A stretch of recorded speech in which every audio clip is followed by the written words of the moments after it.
Imagine you're planning your next adventure, scrolling through travel documentary footage, when you stumble upon a place that seems almost too incredible to be real. Today, we're diving into 10 mind-blowing facts about Papua New Guinea, a nation that's going to completely shatter everything you think you know about our planet. Now, before we begin, let me ask you something.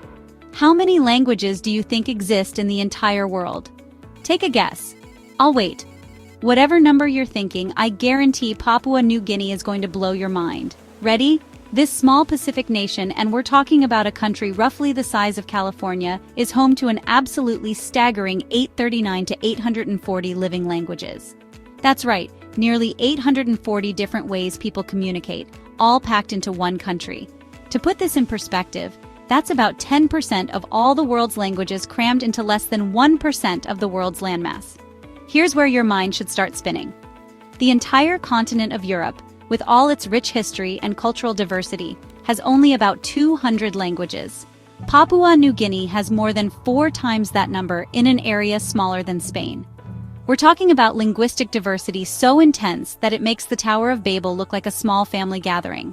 If you're enjoying this journey so far, don't forget to like and share this video. Your support helps us share these types of videos with a global audience. Thanks. Now back to the show. But here's where it gets really wild. You could literally walk from one village to the next. We're talking maybe 5 miles down a mountain path and encounter people speaking a completely unrelated language.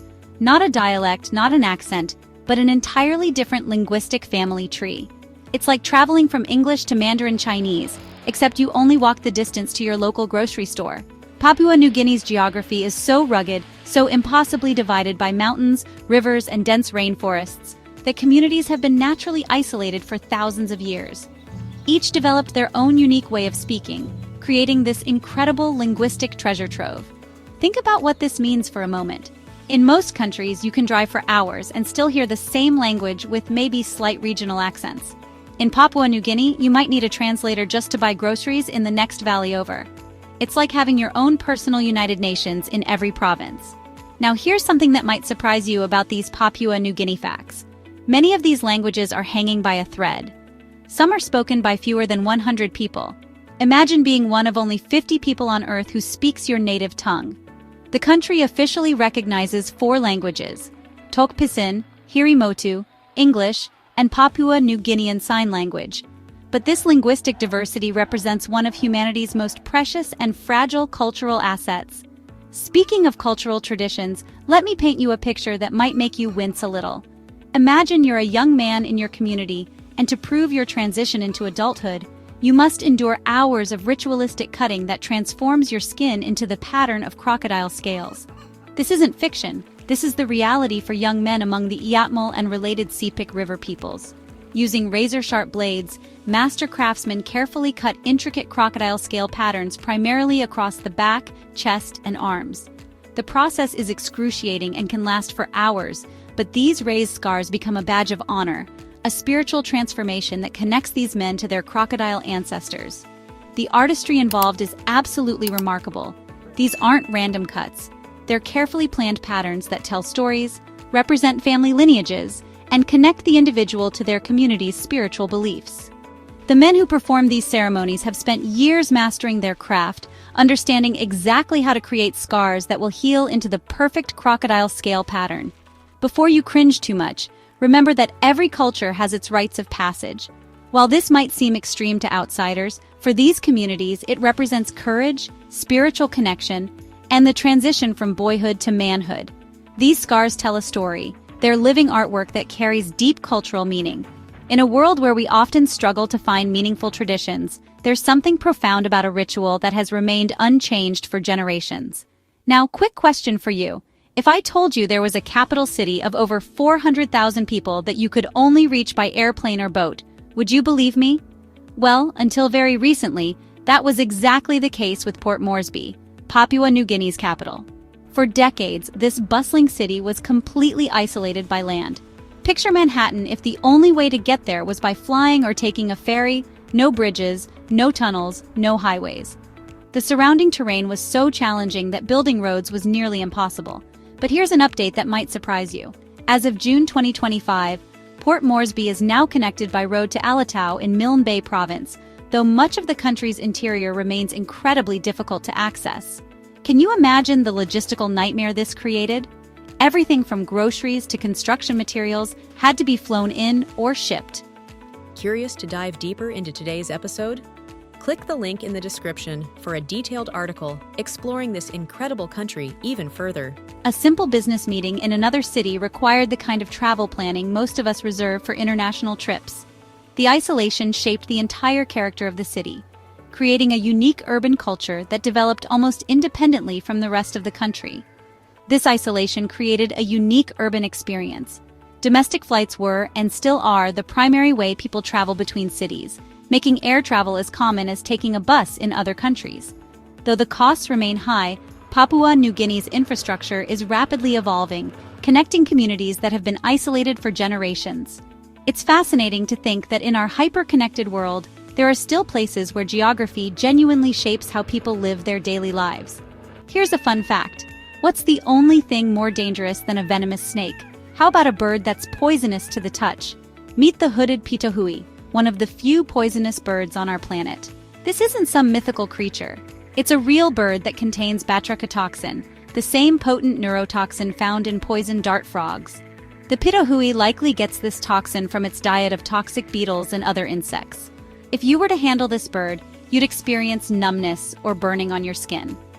Local people have known about this for generations, which is pretty smart when you think about it.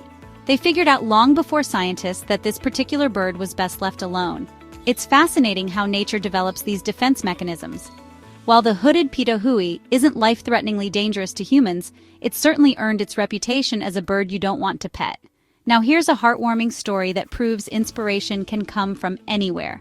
In 1971, a 15-year-old schoolgirl named Susan Karike entered a flag design competition. Her creation? A bold diagonal split of red and black, featuring a yellow Ragiana bird of paradise and the Southern Cross constellation. Susan's design wasn't just chosen, it became the official flag of Papua New Guinea, adopted in 1971 and proudly raised at the country's independence in 1975. Imagine being a teenager and creating something that would represent your entire nation for generations. Susan Karike, later known as Susan Hume, was eventually recognized for this incredible contribution to her country's identity. What makes this story even more remarkable is that Susan was competing against professional designers and government officials. Her teenage perspective brought a fresh, authentic vision that captured something the adults had missed. The judges recognized that her design wasn't just aesthetically pleasing, it told Papua New Guinea's story in a way that resonated with the people. The flag itself tells Papua New Guinea's story. The bird of paradise represents the country's incredible biodiversity, while the Southern Cross connects it to its Pacific heritage. The red represents the Papua New Guinean people, and the black represents their connection to the land. Not bad for a high school art project, right? It's a perfect reminder that inspiration and creativity can come from anywhere. And sometimes the youngest voices have the clearest vision. Let's shift gears to something that'll make any nature lover's heart skip a beat. Picture a butterfly so large that its wingspan could cover a dinner plate. We're talking up to 11 inches across. Meet Queen Alexandra's birdwing, the largest butterfly on Earth, and it calls Papua New Guinea home. This magnificent creature lives exclusively in the rainforests of Oro Province, particularly around the Managalas Plateau and Popondetta Plain. But here's the sobering part of this country, fact story. Queen Alexandra's birdwing is critically endangered. Deforestation and habitat loss have pushed this incredible species to the brink. It's now listed on CITES Appendix 1, making any international commercial trade completely illegal. The butterfly's life cycle is as fascinating as its size. The females, which are the larger of the species, can live for several months and lay their eggs only on specific vine species. The caterpillars themselves are quite remarkable. They're toxic to predators and can grow to substantial sizes before transforming into these magnificent flying giants. Conservation groups are working tirelessly to protect what remains of their habitat, but it's a race against time. When you think about it, losing a species this unique would be like erasing a masterpiece from the world's natural art gallery. Every Queen Alexandra's birdwing that takes flight represents millions of years of evolution, perfectly adapted to its rainforest home. Here's something that'll challenge everything you think you know about sports. What happens when British colonials introduce cricket to a culture that has its own ideas about competition and celebration? On the Trobriand Islands, something magical happened. The locals took cricket and transformed it into something entirely their own. We're talking about games with 40 to 60 players per team. Imagine trying to keep track of that action. But that's just the beginning. Add flamboyant costumes, constant drumming, elaborate dances, and even magic rituals, and you've got Trobriand cricket. The beautiful thing is how this sport replaced ritual warfare, becoming a new form of cultural expression and social bonding. And here's the kicker. The home team always wins. Always. The match ends with feasts and celebratory dances, because ultimately it's not about competition, it's about community celebration. Quick geography quiz. What's the world's second largest island? If you guessed Borneo, you're close, but not quite right. New Guinea, the island that Papua New Guinea shares with Indonesia, claims that title at about 785,753 square kilometers. It's smaller than Greenland, but larger than Borneo. This massive landmass is split between two countries. Indonesia controls the western provinces of Papua and West Papua, while Papua New Guinea occupies the eastern half. The island boasts what scientists consider the world's richest island flora, ancient rainforests that have existed for millions of years, and limestone mountains that tower into the clouds. The biodiversity here is off the charts. We're talking about ecosystems so complex and pristine that new species are still being discovered regularly. This isn't just a large island, it's essentially a continent of biological treasures. Now, imagine a kangaroo that's decided trees are better than the ground. Papua New Guinea is home to several species of tree kangaroos, genus Dendrolagus, found nowhere else on Earth. These aren't your typical hopping marsupials. They're perfectly adapted to life in the treetops with powerful limbs and incredibly long tails for balance. Unfortunately, many tree kangaroo species are threatened or endangered due to habitat destruction and hunting pressure. These unique marsupials hold deep cultural significance for local communities, featuring prominently in traditional stories and hunting practices. They represent the incredible evolutionary creativity that happens when species have millions of years to adapt to specific environments. It's remarkable to think that while Australia's kangaroos conquered the plains, Papua New Guinea's decided to conquer the canopy. Let's close with a story that reminds us how geography shapes history. The Kokoda Track, a treacherous overland route through the Owen Stanley Range, became one of World War II's most significant battlegrounds when Japanese and Australian forces clashed in fierce jungle warfare. This wasn't just any military engagement, it was critical for Australia's defense. The track represented a potential invasion route, and the battles fought here helped determine the Pacific War's outcome. Today, the Kokoda Track has found new life as a popular trekking destination, attracting thousands of hikers who want to pay tribute to the soldiers and learn about this crucial chapter in travel documentary history. The track brings important economic opportunities to local communities, though it also raises ongoing discussions about land rights and heritage management. It's a perfect example of how historical sites can honor the past while building the future. Today, walking the Kokoda Track has become a pilgrimage of sorts. Thousands of Australians make the challenging trek each year, many following in the footsteps of relatives who fought there. The 96-kilometer trail through some of the world's most challenging terrain takes most hikers 4-6 days to complete, and every step reminds them of the incredible hardships faced by soldiers who fought this battle under the worst possible conditions. The economic impact on local communities has been transformative. Village guest houses, local guides, and porter services have created sustainable income streams that help preserve both the environment and the cultural heritage of the region.